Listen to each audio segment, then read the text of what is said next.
যারা হাফেজ হলে, পাগড়ি নিলে, যারা হাফেজ হচ্ছ, সবাইকে মনে রাখতে হবে যে কেউ যদি হাফেজ হয়, আলেম না হয়, তাহলে পারে সে হলো চিনির বলদ। চিনির বলদ বোঝেন না?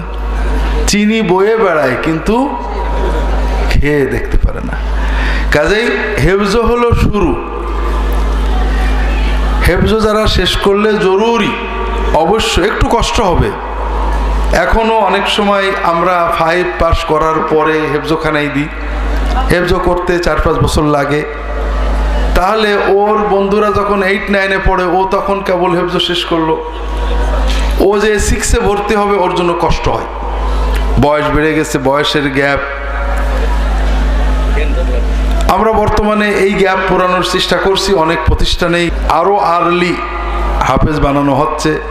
তবে যারা হাফেজ হলে বয়স একটু বেশি হলো, মানসিক কষ্ট হলো, নিজের উপরে চাপ দিয়ে হলেও যে কোনো মূল্যে মূল ধারায় লেখাপড়া করতে হবে। কোনো কওমি মাদ্রাসায় দওরা পাস করতে হবে, দওরা পাসের পাশাপাশি দাখিল আলেম পরীক্ষা দিতে পারো, যে কোনোভাবে। এরা যদি হাফেজ হয়ে আলেম না হয় তাহলে এটা আমাদের জন্য লস, তাদের জন্য লস। আপনারা কি বুঝতে পারছেন? যারা হাফেজদের কষ্ট করে হেফজ করালেন তাদেরও বুঝতে হবে। আপনি একটা গাছ লাগালেন, গাছ বড় হলো, ছায়া হলো, ফল ধরলো না, তাহলে তো পুরো লাভ হলো না, ঠিক না? কাজেই এই হাফেজের গাছে ফল ধরতে গেলে তাকে এলেম দিতে হবে। তার হেফজ কোরআন আর কলবের এলেম, কোরআনের এলেম যখন এক জায়গায় হবে তাহলে ওই গাছের ফল আমরা পাবো। কথা কি বুঝতে পেরেছেন? এজন্য সকল তালেবে এলেম যারা হাফেজ হচ্ছ সবাইকে অনুরোধ করব, যত কষ্টই হোক, শয়তান মনে ওয়াসওয়াসা দেবে, খারাপ লাগবে, মনে হবে আমার ক্লাসমেটরা, বন্ধুরা বয়সে কম, কি পড়বো, যত কিছুই হোক না কেন, কোরআন হেফজ করলে আল্লাহ তাআলা মানুষের জেহেনে, মানুষের মেধায় অনেক বরকত দেন।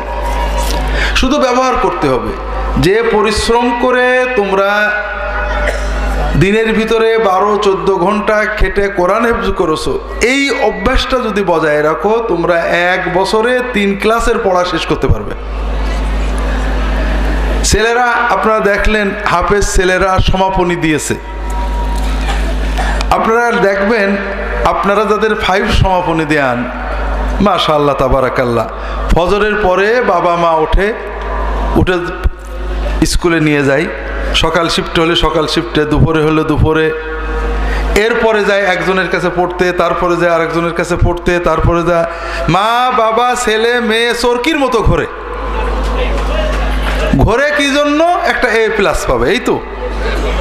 আর হাফেজরা 24 ঘন্টা কোরআন পড়ে, মাঝখানে ঘন্টাখানেক বাংলা ইংরেজি পড়ে, তারপরেও দেখেন প্রায় সবাই A+ পেয়েছে। কথা বুঝতে পারছেন না? তা আপনি চরকির মতো ঘরে, আমি তো দেখি, আমার বন্ধুদেরও দেখি, স্যার ভাই ওই সকালে যায় ওই জায়গায়, এরপরে যায় ওই স্যার, ওর পরে যায় ওই স্যারের কাছে, ওর পরে আরে সর্বনাশ, মনে হয় না মহাবিশ্ব কিনে ফেলছে। তো যাই হোক, আল্লাহ তাআলা যারা হেফজ পড়ে তাদের মেধা খুলে দেয়। এরা অল্প কিছু পড়ে, সমাপনীর প্রস্তুতি হিসেবে যে এত বেশি পড়ে এরা তা না।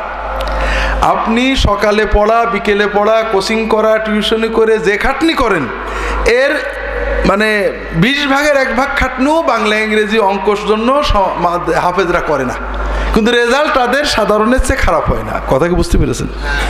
তো এই জন্য ছেলে মেয়েদেরকে হাফেজ বানানোর অর্থ এই নয় যে তারা শুধু কোরআন হাফেজ হবে আর কিছু পড়বে না। না, হাফেজ হলো মানে তার ভিতরে আসলটা এসে গেল, এটা ব্যবহার করার জন্য তাকে আলেম বানাতে হবে।